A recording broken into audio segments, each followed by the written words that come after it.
Good afternoon. Thank you for taking the time to attend the webinar today. My name is Chad Jeanette, and I'm one of the directors of Auditing Media Operations. The objective today is to share not only the details and advantages of the cross-channel audience report, but its roots in an evolving media landscape. Joining us today is Scott Cunningham, Fractional Chief Product Officer, who will kick the meeting off with some insights surrounding a changing marketplace. Scott? Thanks, Chad. It's great to be here, and I'm glad that we got looks like a great turnout today. I want to talk through a little bit about the changing landscape and some of the opportunities we're working on here around this report. Give you a little bit of the what and the why around this before the team and Chad in particular kind of gets into the how on that front. So I thought it was important for us to just kind of lay the land and give a little bit of context around all of this. So let's go to the first slide if we can. So, obviously, you all as publishers are diversifying your revenue. You've been on this march now for the last 20 years, starting with websites into mobile apps. Many of you have activated newsletter and audiences around that. And what's really fascinating about, even elements of social media, and some of you actually are dabbling in turning some of your writers and your journalists and your reporters into creators on social media, right? So you are constantly evolving. We're also very sensitive and cognizant around, how it is you are looking at your traffic across all of your digital properties and assets. And, quite candidly, what we want to be able to do is help you articulate those rolled up audiences, in which case you're trying to monetize against. But first and foremost, when we think about then all of these different channels by which you are trying to promote your content and then grow your customer base, we also recognize that there's very differing levels of consumers. And so it could be that you have podcasts and you know who those users are. It could be that you have newsletters and you know who those users are. In some cases, though, you might have a website and you do not know all those users. But we want to make sure that even those anonymous users we're counting as traffic against those things. So if we can, let's go to the next slide here, Chad.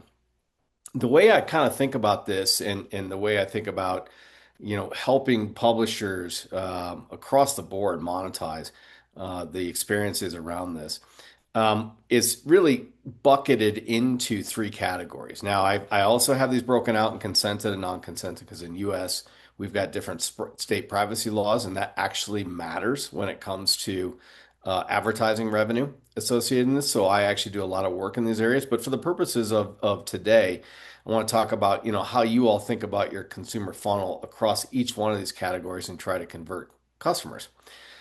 This top blue section here is anonymous user. It could be a drive-by user that's referred to from Google search, for example. You don't know who they are. You haven't converted them into a registered user, but you're able to monetize them. And the way the ad systems work, you are able to monetize them. It might be that a brand knows who this user is versus you. Um, we obviously want and we promote publishers who can convert consumers in that top of that funnel into the deterministic or logged in user. This authenticated logged in user is very valuable, even if they're not a paying subscriber. They're valuable because the data by which you've collected on this user is activated with much greater monetization power, even with an email address for ad supported purposes. And we know that the market trends are going this direction as well, because we also know that there's obviously some forces in the market that are impacting you as publishers, such as LLMs. LLMs and chat GPTs and the Anthropics, they're all keeping their audiences over there. We know that Google is in particular converting a lot of those audiences into their own. So it's kind of forcing publishers such as you all to ensure that you are trying to gain as much customer traction in the middle to the bottom funnel as possible, particularly the middle. And then obviously when it comes to subscriber information, brands and brand advertisers absolutely love that you've converted this mid portion of the funnel, but they also love the fact that you may have subscriber information too that they're able to monetize from an ad opportunity perspective. Um, while I talk about the consumer funnel and I talk about the ad opportunities that are going with it, I also want to talk about what we believe philosophically now with Alliance for Audio Media is we're here to help you protect your data. This is actually fundamentally important because the way the web has operated is that measurement against your audiences, against your viewable or media investment impressions has largely been measured without your ability to control it.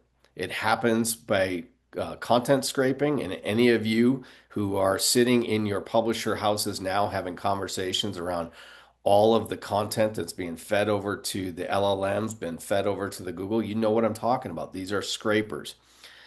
This is important because they also extract audiences. And so we are very sensitive here to make sure that we're helping you protect your audiences, but then also provide the appropriate reporting and assurance to the brands who are activating their media investments against your audiences. So let's go to the next slide here, this last slide. And I just want to talk about this a little bit in that what are advertisers expecting? Well, look, I've heard from advertisers now, and we do have an advertiser board. We're increasing the brands on that board. We have all the agency holding companies, and I have a steering committee that I meet with once a month, and we talk about these things.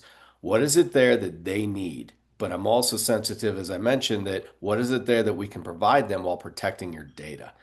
And obviously, the web is probably the biggest offender against these things, but your ability to protect your audience data in newsletters, in podcasting channels, and maybe even social media channels, even mobile app, and the way publishers are moving towards web, you're starting to lock things down because of the erosion around, again, LLMs.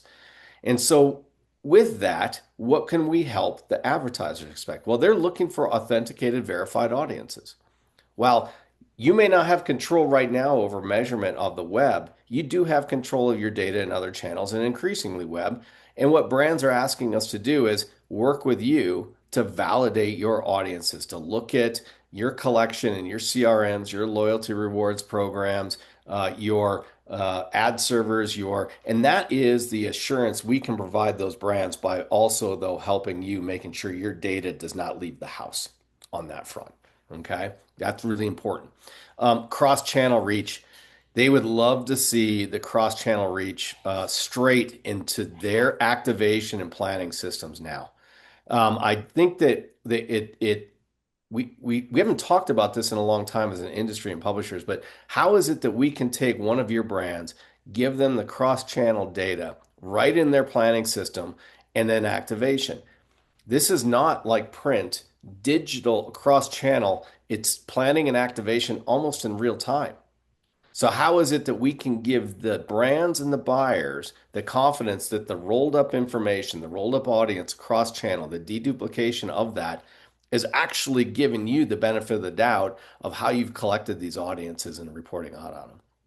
And then finally, I will say that yes, more and more brands and buyers are turning to engagement and outcomes. So it's not just good enough to probably have those audiences, but as you mature over time, what do those outcomes look like? Yes, an outcome can be upper funnel brand awareness, but more and more the CFOs and the procurement teams with inside brands are ensuring that their money towards those marketing groups and the media investments that they're approving in those budgets are actually becoming a little bit more of an addressable outcome. What's the conversion look like?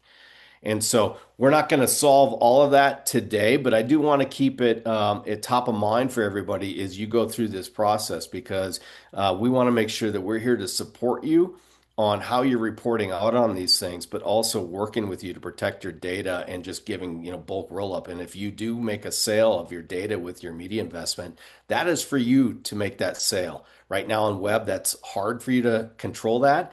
But I think that's the value proposition that we're offering up here is to give the brand some assurance against your audience, your media, and also protecting your assets. So with that, I'm actually happy to turn this back over to Chad so he can walk you through how this process will work. I will be around for a little while longer, but afterwards, if anybody wants to reach out to Chad and the team, and if I can help address any questions, I'll be around.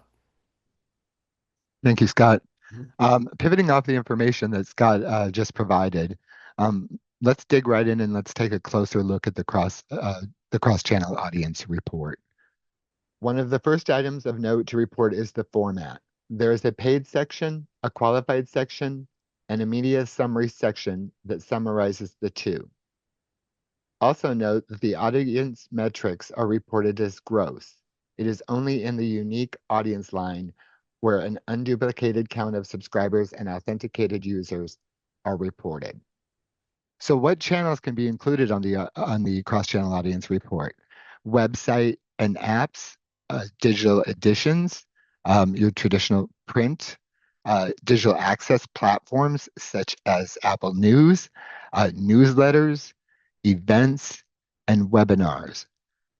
Some of this is the first real opportunity for you to showcase these channels. So the advantages, benefits to the publishers, which Scott spoke to, and as well as from the advertising media buyer side. First, benefit to publishers, the accounting of both digital and print. In traditional reporting, publications have had to make a choice of whether or not they would report a bundled subscription in either digital or either in print, but not both. This report opens that door to reporting them into each category.